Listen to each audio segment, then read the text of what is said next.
ओम नमः सिद्धेभ्यः। ओम नमः सिद्धेभ्यः।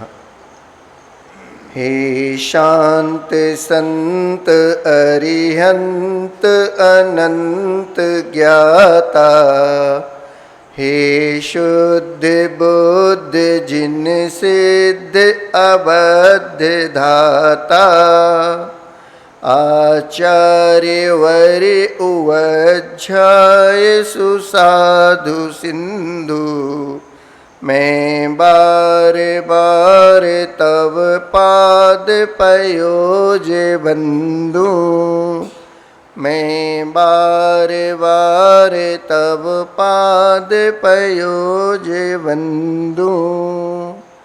देवादिदेव मूलनायक श्री अजितनाथ भगवान की, संत शिरोमणि आचार्य भगवंत गुरुदेव विद्यासागर महामुनि राज की, ज्येष्ठ मुनिराज श्री ब्रह्म सागर मुनि महाराज की, पूज्य मुनिवर श्री निर्मल सागर जी, निसर्ग सागर जी, श्रवण सागर मुनि महाराज की, तीन कम नौ कोटि महामुनि राजों की, आज के पावन दीक्षा महामहोत्सव की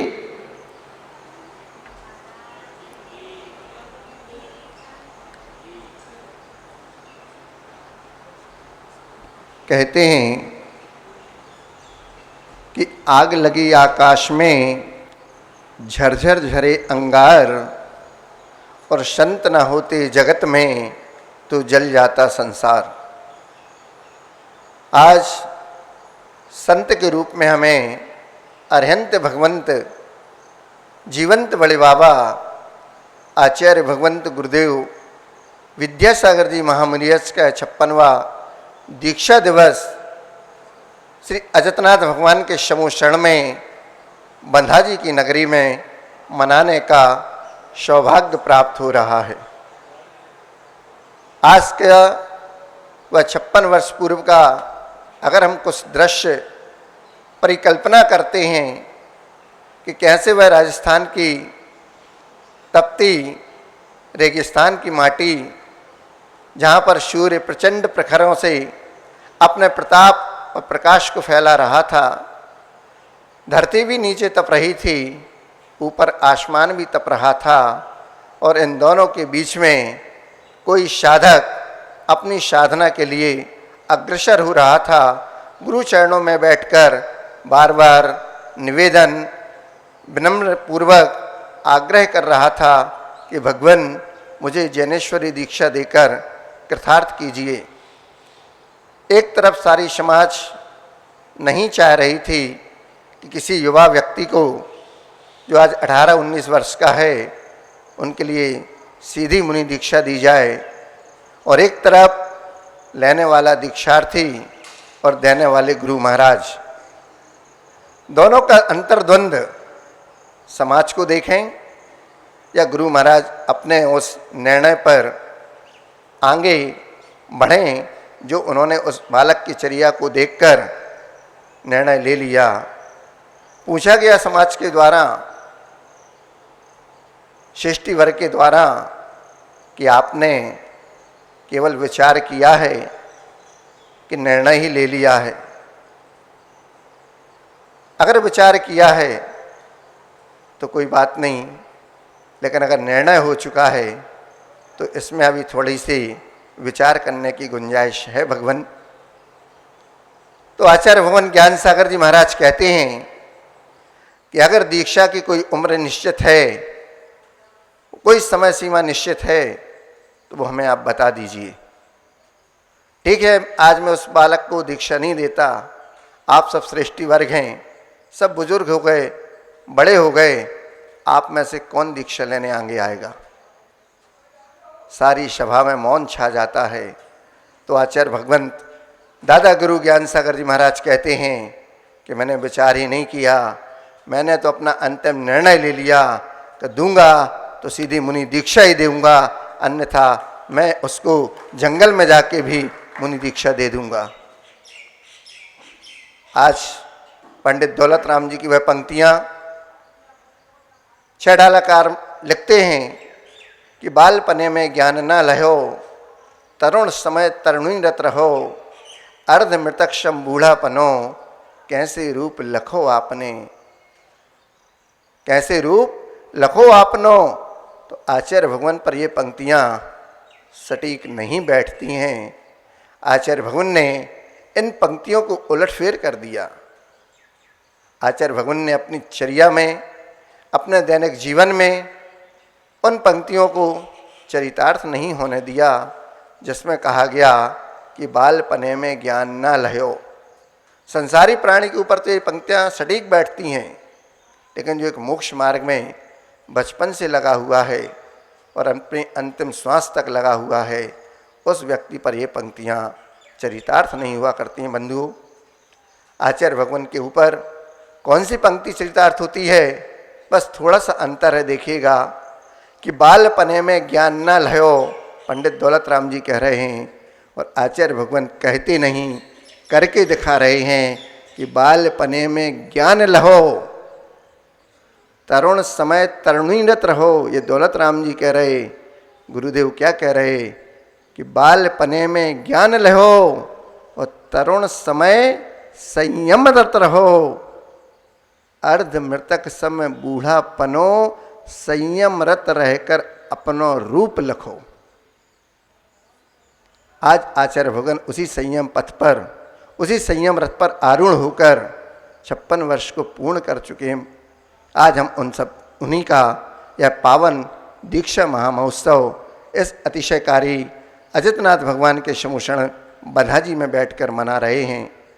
कल राजस्थान वाले आए, शाम को दर्शन करके जाने का भाव हुआ, पर पुण्य योग था कि आज कहे सुयोग कि भगवान का अभिषेक शांति धारा के साथ आचार्य भगवान का दीक्षा दिवस भी उन्हें मनाना था, क्योंकि माटी तो वहीं की यहाँ तक आई है ना, खुशबू तो आप भी लाए हैं वहाँ से यहाँ तक। तो जो संयम रथ पर आरूढ़ और जो सारे जहाँ को उस संयम का दिशाबोध दे रहे हैं और उन्हीं के पुत्र यहाँ पर विराजमान हैं, तो आप भी वहाँ की माटी की सुगंधी लाए हैं, तो संयम की सुगंधी भी आपको यहाँ से वहाँ तक ले जाना है जहाँ गुरुदेव ने उस संयम पद को स्वीकार किया था, दीक्षा को धारण किया था, लेकिन वहाँ से अभी तक केवल संग में एक ही महावृत्ति मुनि संधान सागर जी राजस्थान की माटी से आए हैं, और उस माटी में अभी तक कोई ऐसा फूल नहीं खिला जिसके लिए हम कह सकें कि उन मुनि महाराज की जय। उन मुनिराज का नाम लेकर जयकारा बोलने वाला उस राजस्थान की माटी का अभी तक और कोई दूसरा सपूत गुरुदेव के संग में नहीं आया है। तो आप भी यहाँ से उस सुगंधी को लेकर जाइएगा। विद्याधर जी बालक से युवा हुए, युवावस्था में चूँकि 9 वर्ष की अवस्था बालक अवस्था हुआ करती है, और बालकाल तो उनका आप सबको पता ही है कि माता को भी स्वप्न हुए। तीर्थंकर भगवान की जैसे माता को स्वप्न आते हैं, ऐसे इन महापुरुष का भी जब घर में अवतरण हुआ तो माता को भी 3 स्वप्न आए। उन सबका फल यही निकलता कि रत्नत्रय को धारण करने वाला होगा, जिन धर्म की ध्वजा को फहराने वाला होगा, और तीर्थंकर भगवान के पथ पर चलने वाला होगा, और आगे चलकर स्वयं तीर्थंकर भगवान बनेगा। जब ये स्वप्न माता ने देखे और पिताजी को बताए, सबने स्वप्न जानकर बहुत हर्ष उल्लास व्यतीत किया। और उसके बाद जब धीरे धीरे बालक विद्याधर युवा होते गए, तो उनकी चर्या और दैनिक जीवन में प्रति पल, प्रति क्षण, प्रतिदिन बदलाव होते गए। 9 वर्ष की अवस्था में जब उन्होंने प्रथम बार चारित्र चक्रवर्ती आचार्य शांति सागर जी मुनि महाराज के दर्शन किए, उनके उपदेश को सुना, तो उनके अंदर वैराग्य का बीजारोपण हो गया, और वहाँ से उनकी यात्रा अनवरत प्रारंभ हुई। घर में संस्कार मिले, अभिषेक पूजन स्वाध्याय आदि करते थे, पाठशाला पढ़ाते थे, पढ़ते थे। घर में छोटे भाई बहनों को भी उसका स्वाध्याय कराते थे। अगर वो सो जाते थे और आप मंदिर से आते थे और पूछ लिया जाता था माँ से कि आज का पाठ याद किया कि नहीं, तो सोते से उठाकर पहले पाठ याद कराते थे, बाद में सबको सोने की अनुमति देते थे। ऐसा उनका बचपन का बाल्यकाल रहा। और जब वहाँ पर साधु संतों का आगमन होता था नगर गांव में, तो उनकी सेवा वैयावृत्ति चौके आदि में दूध पानी की व्यवस्था करना, ये सारा काम विद्याधर जी किया करते थे। कहते हैं साधु नाम दर्शनेन पुण्यम तीर्थभूता ही साधवः कालेन फलते तीर्थ सद्य साधु समागम। साधुओं की संगति का प्रभाव मनुष्य पर तुरंत होता है, वह साधु बने या ना बने, लेकिन क्षमतावान जरूर बन जाता है। ऐसे ही आचार्य भगवान कहते हैं कि जब श्रेष्ठ पुरुषों सज्जन व्यक्तियों का दर्शन होता है तो वह भी पुण्यप्रद हुआ करता है, क्योंकि साक्षात सज्जन पुरुष तीर्थ के कर्ता होते हैं, तीर्थ से तारने वाले होते हैं। तीर्थ तो समय पाकर फल प्रदान करता है, परंतु साधुओं की संगति तो अति शीघ्र ही मन की अभिलाषा को पूर्ण कर देती है। इसलिए तो भावना भावनाशनी होती है। आचार्य भगवंत बचपन से ही जिस भावना को भा रहे थे वह आचार्य ज्ञान सागर जी महाराज के पादमूल में जाकर पूर्ण हुई। उनको जैनेश्वरी दीक्षा शुरू से उनका भाव था, और वो राजस्थान की माटी पर आचार्य भगवान ने जब उनकी पूर्ण रूप से परीक्षा कर ली तो फिर सीधे उनको मुनि दीक्षा देने का ही भाव बना लिया। ज्ञान के सागर विद्या सागर या विद्या सागर ज्ञान के सागर दोनों एक रूप हो गए। न ज्ञान अलग दिखता है, न विद्या अलग दिखती है। विद्या के सागर में ज्ञान के सागर समाहित हो गए, या ज्ञान के सागर में विद्या सागर जी समाहित हो गए। कैसा भी कह दीजिए, अर्थ एक ही निकलता है। क्योंकि हमने दादा गुरु ज्ञान सागर जी को नहीं देखा, हमने महावीर भगवान को नहीं देखा, हमने 24 तीर्थंकर भगवंतों को नहीं देखा, लेकिन जितना पढ़ा, जितना सुना, जितना जाना, बुजुर्गों से जाना, घर में जाना, लेकिन जब साक्षात दर्शन किए तो लगा कि इससे बढ़कर कौन सी महावीर की चर्या होगी। आचार्य ज्ञान सागर जी महाराज सब कुछ विद्यासागर जी को देकर, अंत में अपना आशीष देकर, अंतिम पद भी उनको देकर कि समाज का भी कल्याण करो, अपना भी करो, औरों को भी रास्ता दिखाओ, और आचार्य पद देकर शिष्यत्व को स्वीकार करके अंतिम संलेखना का भी उनको पाठ सिखाकर चले गए। आचार्य भगवंत के द्वारा हजारों लाखों लोगों आज दिशाबोध प्राप्त कर रहे हैं, संलेखना समाधि को धारण कर रहे हैं, उनके चरणों में आकर अपने जीवन को धन्य कर रहे हैं। मूर्त जिस पत्थर में छैनी हथौड़े की मार की दर्द से वह पीड़ा सहन नहीं कर पाता, वह पत्थर कभी मूर्त नहीं बन सकता। जिस पत्थर ने कभी छैनी हथौड़ी की मार को सहन नहीं किया, वो मूर्ति क्या बनेगा। जिस खेत में हल चलता हो और हल चलाने से खेत दुखी हो जाए तो वह खेत में कभी फसल नहीं उग सकती है। उसी प्रकार मोक्ष मार्ग में भी सहना होता है, कहना नहीं होता है। माता पिता गुरुजनों की डांट छैनी हथौड़े के रूप में हमें मिला करती है। अगर ये डांट नहीं हो तो हम शिक्षित नहीं हो सकते, हम आगे नहीं बढ़ सकते। इसलिए आचार्य भगवंत ने कहा था कि शिष्य और शिष्य में डांट लगाना जरूरी है। अगर समय पर शिष्य को डांट नहीं लगाएं तो वह उच्छृंखल हो जाएगा, और अगर शीशी में डांट न लगी हो और शीशी गिर जाए तो उसके अंदर रखी हुई दवा बाहर गिर जाएगी और आप आरोग्य को प्राप्त नहीं हो पाएंगे। इसलिए समय समय पर शीशी और शिष्य दोनों में डांट जरूरी है, इसलिए ताकि आगे आप उसको आरोग्य को ही प्राप्त कर सकें और शिष्य भी उच्छृंखल ना हो, वह गुरु चरणों में, गुरु आज्ञा में बना रहे, बंधा रहे। क्योंकि संसार जगत का स्वभाव व संवेग वैराग्यार्थम, अर्थात संवेग और वैराग्य की प्राप्ति के लिए संसार और शरीर के स्वभाव का हमेशा चिंतन करते रहना चाहिए। शरीर की अंतर्दशा, उसका विचार करने से हमारे अंदर संसार शरीर भोगों से राग छूटता है और विरागता में वृद्धि होती है।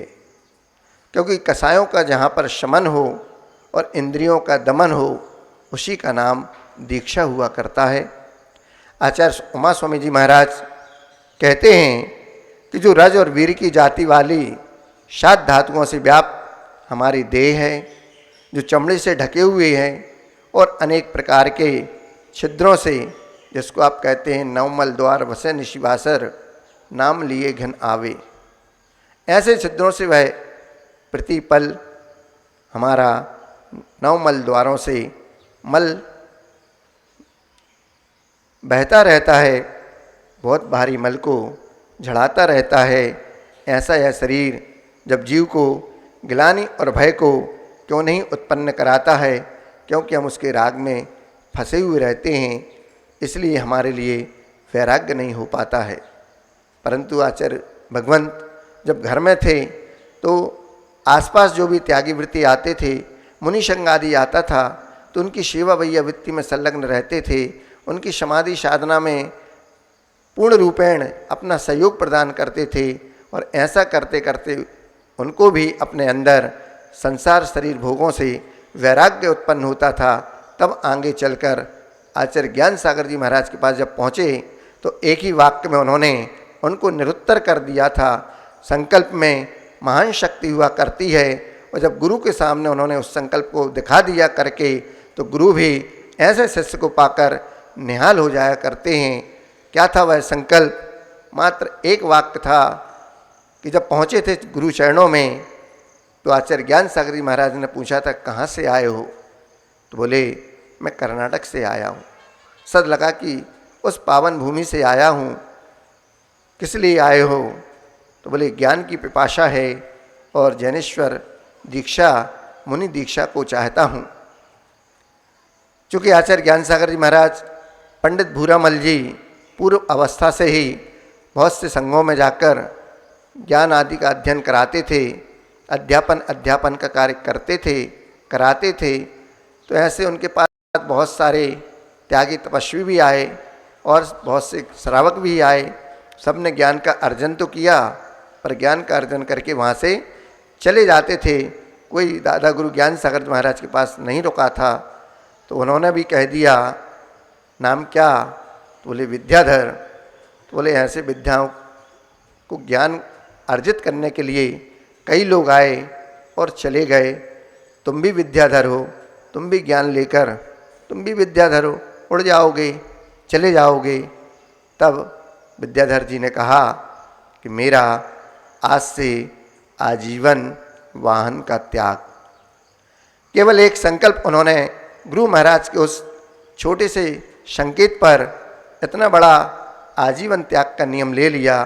तो आचार्य भगवान को भी लगा कि संकल्प में दृढ़ी हैं, इनके लिए सहयोग प्रदान करना चाहिए, और अपना शिष्यत्व देकर उनको अपने पादमूल में रहने की आज्ञा दे दी। इसलिए जो तप में शूर होते हैं वो संयम में धीर हुआ करते हैं। कहा है, जे तप शूरा संयम धीरा सिद्धि वधु अनुराइया। जो तप में सूर्य के समान तेजस्वी हैं, जो संयमी हैं, जो सागर के समान धीर वीर गंभीर हैं और मोक्ष वधु में अपने आप को लगाए हैं। आचार्य भगवंत गुरुदेव विद्यासागर जी महाराज ऐसे मोक्ष के अनुरागी, मोक्ष वधु को चाहने वाले और मोक्ष में अनुराग रखने वाले, आज हम उनका यह 56वां पावन दीक्षा दिवस महोत्सव मना रहे हैं। जिस प्रकार सुगंधि से युक्त एक फूलों वाला पेड़ हुआ करता है, सारे उपवन को वह महका दिया करता है, ठीक उसी तरह से सागर जैसे गुणों को अपने में परिपूर्ण समाहित एक ही पुत्र आचार्य भगवंत ज्ञान सागर जी महाराज के, जो समस्त वंश को दीपक की तरह जगमगा रहे हैं, ठीक वैसे ही आचार्य भगवंत से जैन जैनेतर देश विदेश से लोग मार्गदर्शन पाते हैं, उनके चरणों में आते हैं और आश्रय लेकर अपना कल्याण करते हैं और जिन धर्म की ध्वजा को दिग दिगंतर तक फहरा रहे हैं। आज सैकड़ों आर्यिका मुनिराज संयमी पथ पर निरंतर बढ़ रहे हैं। अगर आचार्य भगवंत संयम का रूप नहीं धरते, अपनी काया से इस काया का कायाकल्प नहीं करते, यह भारत गारत बन जाता। यदि ऐसे संत नहीं होते। आचार्य भगवान ने दीक्षा लेकर हम सब पर बहुत बड़ा उपकार किया है। उनके दीक्षा लेने के बाद बुंदेलखंड की पावन धरा पर जब वो पधारे और बड़े बाबा के साक्षात दर्शन किए तो छोटे बाबा और बड़े बाबा का साक्षात मिलन इस युग का नया युग का शुरुआत कहना चाहिए। 21वीं सदी का यह महान आश्चर्य है, क्योंकि मुनि धर्म को आगे बढ़ाने के लिए जब मुनियों का अभाव हुआ था तब चाणक्य चक्रवर्ती आचार्य शांति सागर जी महाराज ने उस परंपरा को आगे बढ़ाया था और वर्तमान में उस परंपरा को आगे बढ़ाते हुए आचार्य परंपरा आचार्य शिव सागर जी, वीर सागर जी, ज्ञान सागर जी और आचार्य विद्यासागर जी महामुनिराज उस परंपरा को आगे बढ़ा रहे और उस परंपरा में हजारों मुनिराज, सैकड़ों नवदीक्षित, आरिकाएँ, संयमी, ब्रह्मचारिणी बहनें, भाई उस पथ को अंगीकार करके संयम पथ को अपनाकर अपने जीवन को आगे बढ़ा रहे, धन्य कर रहे हैं। आचार्य भगवान महान दयावान करुणावान हैं। उसी राजस्थान की माटी में सन 2000 में जब भीषण अकाल पड़ा था, लोग अपने दुधारू पशु जो गायों को पालकर घरों में रखे थे उनका तिलक करके छोड़ दे रहे थे, केवल इसलिए कि आपका यहाँ पर पालन पोषण नहीं हो पाएगा, आप जहाँ जाना चाहती हैं चली जाएं, ऐसा कहकर गायों को तिलक लगाते थे और छोड़ देते थे। उस समय आचार्य महाराज ग्रीष्मकालीन प्रवास अमरकंटक में कर रहे थे। जब आचार्य महाराज ने यह सुना तो उनको बहुत पीड़ा हुई, उनका हृदय बहुत द्रवित हुआ और उन्होंने कुछ कमेटी वालों को संकेत किया और राजस्थान से कहा कि गायें लेकर आप इस बुंदेलखंड में आ जाइए, यहाँ पर गौशालाएं हैं, उन सब गायों का पालन पोषण यहाँ पर हो जाएगा, वो बहुत अच्छी रहेंगी। और ऐसा कहकर पूरी एक ट्रेन मालगाड़ी के रूप में लगभग 60-65 डिब्बे, जिसमें हर डिब्बे में 8-10 गायें थीं, पूरी राजस्थान से भरकर पेंडा रोड पर वहाँ पर गायों को लाया गया। और उस पेंडा रोड चूँकि वहाँ से 10 किलोमीटर अलग है और स्टेशन का नाम पेंडा रोड है, बस्ती का नाम है गोरेला, जहाँ पर गायों का रेला पूरा आया स्टेशन पर। जिस प्रकार यात्री रहते हैं उस समय वहाँ पूरी गायें दिख रही थीं। आचार्य महाराज उन गायों की आगवानी करने स्वयं अमरकंटक से पेंडा रोड स्टेशन पर पधारे समाज के आग्रह पर और गायों की आगवानी की। लेकिन उसके पूर्व हम सबके अशाता पाप कर्म का उदय कि आचार्य भगवंत को रात्रि विश्राम बीच रास्ते में करना पड़ा, तो वहाँ पर उनके पैर में थोड़ा सा दर्द प्रारंभ हो गया था। लगा चूँकि रात्रि में जहाँ पर सोए थे वो भी एक गौशाला का ही स्थान था, तो छोटा कीड़ा वगैरह कोई काट गया हो, ये सोच के छोड़ दिया। तो एक दिन तो निकल गया, लेकिन शाम के समय जब गायों की आगवानी हो गई, पूरी गायों को व्यवस्थित कर दिया गया और आचार्य महाराज पेंडा रोड में चले गए। वहाँ पर भी गौशाला का चूँकि वहाँ पर उद्घाटन होना था तो आचार्य महाराज के सानिध्य में ही होना था, सबकी भावना थी। वहाँ पर पहुँचे तो आचार्य श्री गौशाला तक तो नहीं पहुँचे, लेकिन पेंड्रा में पहुँच गए। वहाँ पर जाके पैर में दर्द और बढ़ गया। जब आके देखा वैद्य जी ने तो बताया ये तो हर्पीज रोग है। और हर्पीज रोग का कैसा जलन और कैसा दर्द होता है ये मैंने आचार्य भगवान के मुख से सुना था कि शायद नरकों में भी ऐसी वेदना ना होती होगी जैसी वेदना इस पूरे पैर में हो रही है। न रखते बन रहा, न मोड़ते बन रहा, न फैलाते बन रहा, न चलते बन रहा, लेकिन फिर भी गुरुदेव क्षमता परिणाम के साथ दर्द की एक झलक भी माथे पर नहीं आने दी। हर वक्त केवल नमोकार महामंत्र की माला, अरहं सिद्ध की माला और जो उनको अपने मंत्र थे वो हर समय उसमें लीन रहते थे। और उसी में चातुर्मास का समय भी निकट आ गया। अब 50 किलोमीटर अमरकंटक पुनः जाना है। आसपास कोई ऐसा स्थान नहीं जहाँ पर गुरु महाराज चातुर्मास कर सकें। चूँकि पेंडा रोड, गोराली रोड 15-15 घर की समाज, कैसे वहाँ चातुर्मास हो, स्थान सीमित है। और लोग तो असीमित आते हैं गुरु भगवान के चरणों में। तैयारियां हो गई कि कैसे न कैसे चाहे डोली में ले जाएं, चाहे कैसे भी हो, गुरुदेव को तो अमरकंटक पहुंचकर चातुर्मास स्थापना करना है। गुरुदेव मुस्कुरा देते, कुछ नहीं कहा। अंतो गत्वा जब 4 दिन शेष रह गए चातुर्मास के, उस समय जब पैर हिलाते नहीं बन रहा, उठाते नहीं बन रहा, ऐसे में गुरु महाराज उपसर्ग परिचय जय को सहन करते हुए, जय करते हुए अमरकंटक की ओर उन्होंने पैदल विहार कर दिया। और जो मार्ग 30 किलोमीटर का था जिससे आए थे, उस मार्ग से न जाकर 45 किलोमीटर वाले लंबे मार्ग से गए। और रास्ते में आधी दूरी पर एक जैन का घर मिलता है, क्योंकि स्थान पड़ता, वहाँ पर उसने भक्ति भाव से गुरु महाराज के पाद प्रक्षालन की भावना रखी और अच्छा तेज गर्म पानी गुरु महाराज के पैरों पर प्रक्षाल करने के लिए उसने धारा छोड़ दी। उस गर्म पानी का प्रभाव कहिए या उस भक्त की भावना का प्रभाव कहिए या गुरु महाराज के उस आशीर्वाद का फल कहिए कि उसकी भावनाओं से गुरु महाराज के पैर में थोड़ा सा आराम लगा उस गर्म पानी की धारा से। और आचार्य महाराज 25 किलोमीटर का वो पूरा पहाड़ 2 दिन में चल के सीधे अमरकंटक को पहुंच गए और चातुर्मास स्थापना उन्होंने वहाँ पर कर लिया। चातुर्मास का भी एक संयोग था जो अमरकंटक में तो नहीं होना था, लेकिन गायों के शातिशय पुण्य से या आसपास के उन आदिवासियों के पुण्य से कहिए कि आचार्य महाराज का पैर में हरपी रोज होना, ये उस निमित्त कारण बना कि अमरकंटक में चातुर्मास हो गया। और उसके बाद जो भूमिकाएं बनी, अनवरत एक नए तीर्थ की वहाँ पर स्थापना हो गई। और अभी आपने कुछ समय पूर्व ही अमरकंटक में आचार्य भगवान के सत्संग सानिध्य में उस नए तीर्थ के प्राण प्रतिष्ठा भी हो गई, भगवान के पंच कल्याणक भी हुए और सहस्कूट का भी वहाँ पर नव निर्माण होकर 1008 अरहंत भगवंत की प्रतिमाओं का भी वहाँ पर सहस्कूट में विराजमान हो गया। तो वो सहस्कूट भी एक नवीनतम अनूठा आचार्य भगवंत की परिकल्पना से साकार हुआ।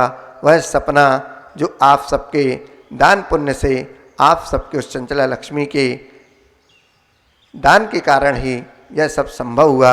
आचार्य महाराज तो कभी अपना कहते ही नहीं, वो तो कहते हैं सारा सब समाज ने किया, मैंने तो केवल आशीर्वाद दिया है। ऐसे आचार्य भगवंत जो कभी अपने को न स्वामित्व पने से, न कर्ता पने से, न भोक्तत्व पने को जोड़ते हैं, वो तो सब ये कहते हैं कि आचार्य ज्ञान सागर जी महाराज ने मुझे दिया और मैंने अपना कर्तव्य किया और मैंने अभी आपको दे दिया। गुरु ने मुझे क्या ना दिया, दिया दे दिया। गुरु ने मुझे क्या ना दिया, दिया दे दिया। क्या है गुरु महाराज के पास? 28 मूल गुण हैं, वो एक शिष्य को दे दिया करते हैं, उसके ऊपर अपना वरद हस्त रख देते हैं, अपने चरणों में रहने को स्थान दे देते हैं, अपने शिष्यत्व को वो स्वीकार कर लेते हैं उसका, और उसके चरणों को पाद मूल में रखकर गुरुदेव उसके सिर को अपने चरणों में रखकर उसका जीवन सुखमय मंगलमय बना देते हैं। ऐसे आचार्य भगवंत जब प्रथम दीक्षा दिवस मनाया गया राजस्थान में अभी, तो उस समय का भी एक संस्मरण है कि जब आचार्य ज्ञान सागर जी महाराज के चरणों में श्रावक जन पहुँचे और पूछा कि आचार्य भगवंत, मुनि विद्यासागर जी महाराज का प्रथम दीक्षा दिवस मनाने का हम सबका भाव है, आपकी अनुमति हो तो इस कार्य को करें। तो आचार्य ज्ञान सागर जी महाराज ने सहर्ष स्वीकृति दे दी और कहा कि विद्यासागर जी से पूछ लो। जब मुनि श्री विद्यासागर जी महाराज के पास श्रावक जन पहुँचे और कहा कि भगवान कल आपका दीक्षा दिवस है, हम सब उसको मनाना चाहते हैं, तो आचार्य भगवान ने भी अपनी स्वीकृति दे दी और आचार्य महाराज स्वीकृति देकर मौन बैठ गए। और मौन बैठ गए और फिर ऐसे ध्यानस्थ हुए कि दूसरे दिन तक वो उठे ही नहीं। अब सब श्रावक बंधु अपनी तैयारियों में लगे हुए थे, सबने तैयारियां कर लीं। अब जब बुलाने पहुँचे तो महाराज आए नहीं। महाराज तो ध्यानस्थ हैं। जब ध्यान से दूसरे दिन उठे, श्रावक जन पहुँचे, पूछा महाराज जी आपने तो दीक्षा दिवस अपना मनाया नहीं। तो आचार्य भगवंत कहते हैं कि मैंने तो अपना दीक्षा दिवस बहुत अच्छे से मनाया, और ऐसे मनाया जैसा आप लोगों ने नहीं मनाया। बोले कहाँ, आप तो मंच में कल आए नहीं थे। बोले मंच में ही आके दीक्षा दिवस नहीं मनाया जाता, मैं मौन होकर वहाँ की दीक्षा मना रहा था जहाँ तक मुझे जाना है। तो आचार्य महाराज प्रारंभ से ही प्रचार प्रसार ख्याति लाभ पूजा से दूर रहे, और आज भी वह उनका संकल्प अनवरत जारी है।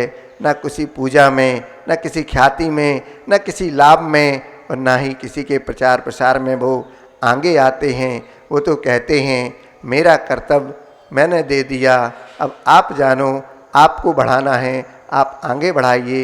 ये श्रावकों का कार्य है, चाहे लेखन का कार्य हो, चाहे कुछ भी हो। इतना बड़ा मुकमाटी महाकाव्य आचार्य भगवंत ने एक एक पेज पर लिख दिया। कभी पत्र आते थे, पीछे का कोई स्थान खाली रहता था, उस पर लिख दिए जाते थे और वो कागज़ रख दिया जाता था। ऐसे कहकर, ऐसा कर कर के भी गुरु महाराज की आज पूर्ण मूकमाटी महाकाव्य जो सचित्र जिल्द से आपको मिलती है, ऐसे गुरुजी ने नहीं लिखी थी। वो तो एक एक पेज उनका सहेज कर रखा गया। ऐसे आचार्य महाराज निष्प्रही साधक और पूजा प्रसार ख्याति लाभ से दूर रहने वाले, उनका आशीर्वाद देने का जो तरीका है, जो अल्प बुद्धि से जाना कि जब भी आचार्य भगवंत आशीर्वाद देते हैं तो हाथ उनका थोड़ा झुका रहता है। क्यों झुका रहता है? क्योंकि वो कहते हैं कि हाथ की उंगलियां कितनी हैं? 5 हैं।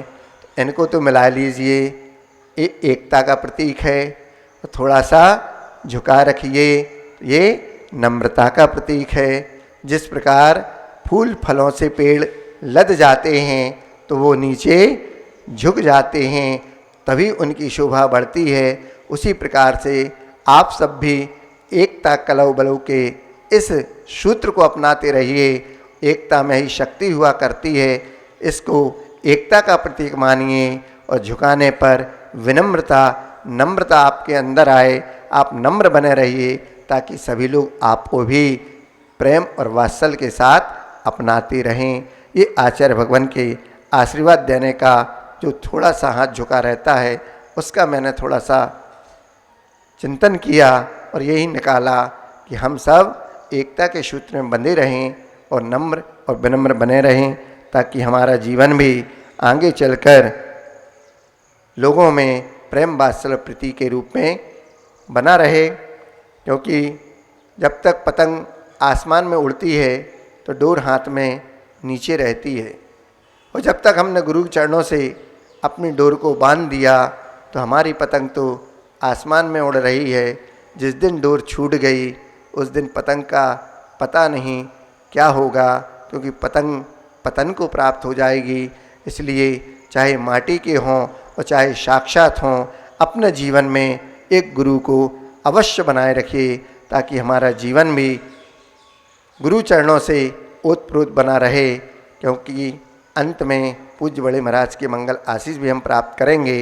ये 4 लाइन गुरु भगवान के श्री चरणों में निवेदित करता हूँ कि जिनका ज्ञान मोक्ष के लिए है, जिनका भोजन रत्नत्रय की वृद्धि के लिए है, जिनकी देशना, जिनका उपदेश संसार की भ्रांति के नाश करने के लिए है, उन श्री आचार्य भगवंत हम सबके जीवंत बड़े बाबा के लिए मेरा कोटिशा कोटि कोटि अनंतो नमन है, प्रणाम है। कहते हैं कि खुश रहकर जिंदगी गुजारो तो मस्त है, खुश रहकर गुजारो तो जिंदगी मस्त है, और दुखी रहकर गुजारो जिंदगी तो त्रस्त है। तुलना तो हजारों से करते हम जिंदगी तो पस्त होती है, इंतज़ार में गुजारो तो सुस्त होती है जिंदगी, और सीखने में गुजारो। जो हम गुरुजी को देखकर सीखते हैं, स्वाध्याय आदि में वो निरत रहते हैं, कि सीखने में गुजारो तो किताब है ज़िंदगी, दिखावे में गुजारो तो बर्बाद है ज़िंदगी, और मिलती है एक बार प्यार से बिताओ ज़िंदगी, जन्म तो रोज़ होते हैं यादगार बनाओ तो बनती है ज़िंदगी, यादगार बनाओ तो बनती है ज़िंदगी। आचार्य भगवान के श्री चरणों में अनंतों बार कोटि कोटि नमन। दीर्घायु हों, शतायु हों, पूर्णायु हों, वो अपने सिद्धत्व को प्राप्त करें और हम सबको भी अपने चरणों में लगाकर उस मुक्ति के मंजिल तक पहुँचाएँ। इस मंगल भाव के साथ संत श्रोमणी आचार्य भगवंत गुरुदेव विद्यासागर महामुनि राज जी की